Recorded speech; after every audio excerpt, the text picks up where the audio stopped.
Hi there folks, thank you for watching our video. My name is Kelvin Norman. And I'm Sanford Smith, and we're both with Penn State Cooperative Extension. Today is another issue of Woodland wisdom.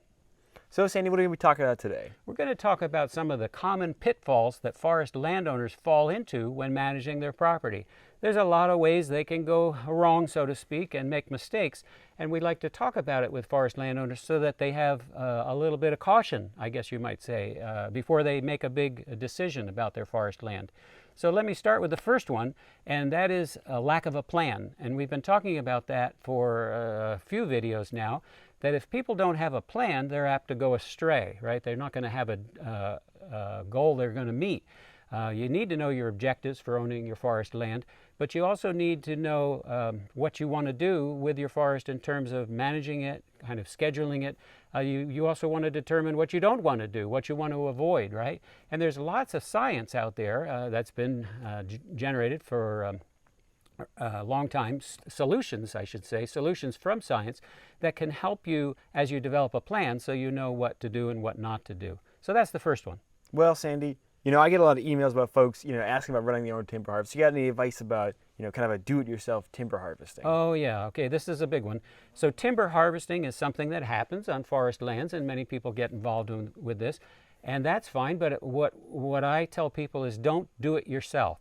When you do it yourself, you're not very knowledgeable about it. Most forest landowners might do a timber sale once in their lifetime, maybe twice, but there are so many things that need to be cared for and considered, and if you don't understand what's going on, you may end up really regretting what happens. You could, for example, not get a market value for your timber. Someone just offers you money and you accept the price, and then you find out later the timber was worth 3-4 times that.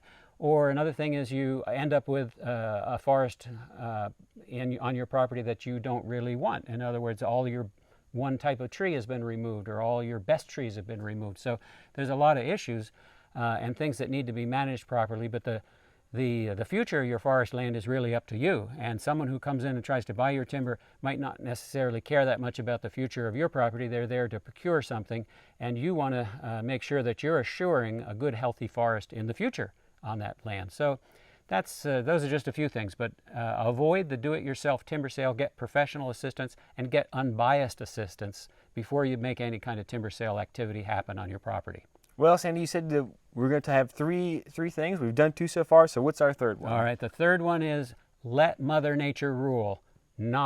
Okay, we do not want to let Mother Nature rule anymore, because there are so many situations on our forest lands that Mother Nature almost doesn't know how to deal with. People have been involved in doing things on the forests of Pennsylvania for a long, long time. And as we've done things over the years, we have kind of messed a few things up. And one of those is introduced non-native species in insects and plants and such. And sometimes they have to be controlled.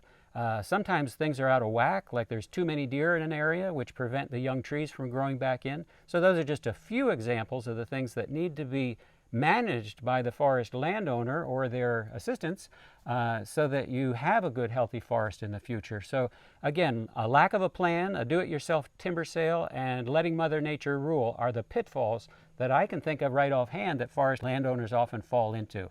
Well, thank you, Sandy. It's been very educational. Okay, and thank you, folks, for listening today.